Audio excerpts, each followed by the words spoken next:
beaucoup de Est-ce qu'on est en train de découvrir le vrai visage de la NUPES? C'est une question qu'on peut se poser. Aziz Seni, on n'apprendra à personne, absolument personne, que la politique, le monde politique, que ce soit à gauche, à droite, où vous voulez, est un panier de crabes. Ça, c'est entendu. Et quelqu'un qui est désavoué, qui est trahi, ça arrive tous les jours dans ce monde-là.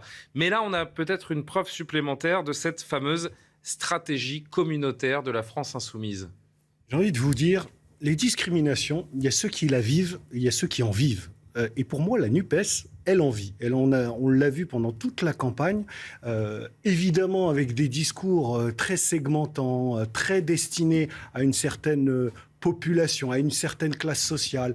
Et évidemment, au sein de la NUPES, certains ont déjà été condamnés pour avoir tenu des propos de type arabe de service. Il n'y a rien de nouveau. Le parti NUPES est un parti comme les autres. Selon elle, justement, Sébastien Delogu aurait traité Madame Farida Hamadi d'arabe de service. Mais justement, ça prouve que la NUPES n'est pas le parti qu'il prétend être. Pour moi, cette extrême gauche, elle n'a pas beaucoup de respect pour cette population dont elle dit qu'elle est à ses côtés, qu'elle lutte contre les discriminations. Mais pourtant, ils ont déjà gagné. Ils font 60% dans les quartiers.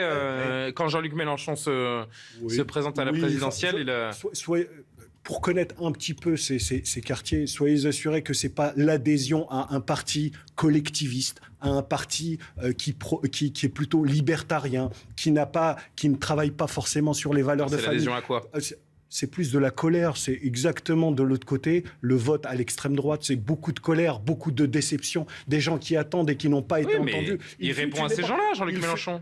Il répond d'une certaine manière. Il est entendu par ces gens. Il est soit une réponse, soit une non-réponse, c'est-à-dire le vote de colère et de protestation. N'y voyez pas un vote d'adhésion, voyez-y un vote de colère. Et justement, maintenant que la banlieue est devenue soit une menace, soit un intérêt pour les partis politiques, nous pouvons aussi élargir en disant nous attendons des propositions sur la table pour ces quartiers populaires. Face à cette colère, messieurs, dames de droite et de gauche, qu'est-ce que vous proposez à ces gens-là ? Tout comme d'ailleurs on peut aussi se poser la question pour les gens qui sont en colère à droite et à l'extrême droite. Donc pour moi, la NUPES, avec cet épisode-là, démontre qu'elle est finalement un parti comme les autres et qu'elle n'est aussi en partie raciste sur une de ses franges.